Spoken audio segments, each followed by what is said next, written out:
Alright, so I finally broke down and bought Negative Lab Pro, and I wish I would have done it a lot sooner. I haven't edited a lot of film with it yet, but with the couple rolls that I have, I've already saved so much time. So in Photoshop, it took me about 5 minutes to edit each image, and then with Negative Lab Pro, it really only takes like 1 to 2 minutes. Alright, so we're in Lightroom now, and I got a roll of 120 up here that we're going to edit. So let's just gonna start. So basically the first thing that you need to do is make sure to white balance the film, and by doing that you're just getting the little eyedropper tool and you just click the edge of the film because that is solid black because it doesn't get exposed at all, so that is your point to white balance on. And then you just want to go in and crop it so you don't see the film border, because when you are converting it, the film border will mess up your conversion because it will take into account the black colors when you don't even really want those. So yeah, so you want to make sure you do this to your whole roll, and then from here we're going to basically just quickly batch edit the whole roll as well. So again, make sure you crop the borders out and white balance every single photo, and then you're just going to Command A and to select all of them, and then to bring up the Negative Lab Pro, you're going to do Control N on the Mac. Don't know what the command is for Windows, but if not for Windows, then you just have to go into File, plug in extras, and then scroll down to Negative Lab Pro. So yeah.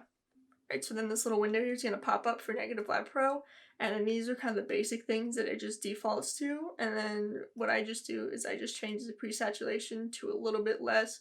Obviously you can change that later, but Color Model Frontier, that is like the scanners that camera stores use. Mine's a TIFF scan, so whichever scan yours is, you're going to pick that. And then border buffer, just leave it at 5%. That basically is like it crops in a little bit more in case like your border, the film border is accidentally peeking in. So that's very helpful there. And then you're just going to go down here and click Convert 12 negatives because I have all of mine selected. And then we're going in, and it actually ends up working pretty fast to do all 12. So it's very, very helpful when you're trying to have a speedy workflow. Alright, so they are just about done, and it really only took like a minute to do all 12 of them.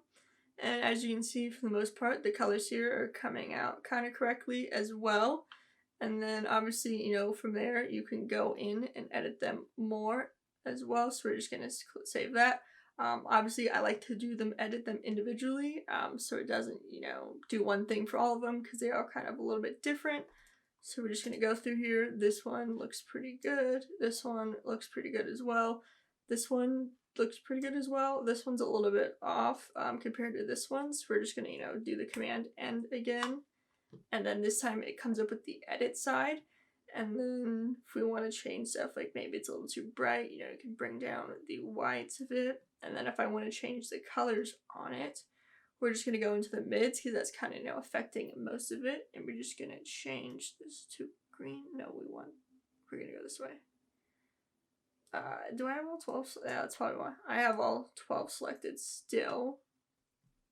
And that's why it's being slow. So you want to make sure you deselect them and then go into the one that you want.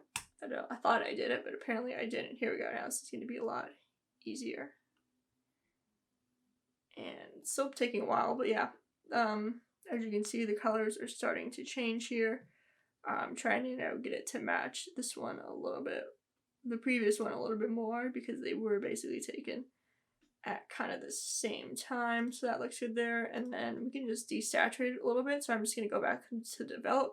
So I only saturated a little bit, so it's negative 10%. And then if we want it to be more, see, look, it does that. So this one does work. Some of the other ones, like the corrections in here don't really work. Like if you try and do this, it messes it up completely. So saturation is kind of like the only one of the regular Lightroom things that actually does work for this. So that looks good now. Obviously, got to go and clean up all the dust there later. This one looks good and accurate, but this photo is horrible.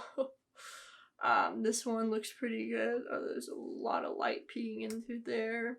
This one looks pretty good as well. This one, a little bit too red, so we're just going to change that a little bit, make it more blue. There we go. That looks good. Although it is a pretty, you know, red building and stuff, but I don't remember it being that red, so we're just gonna do that. Everything else, highlights, shadows, everything else looks good. This one looks good. Obviously, it's crooked as hell, so I need to straighten it.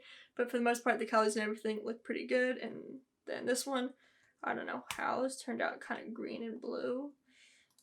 So we're just gonna change that a little bit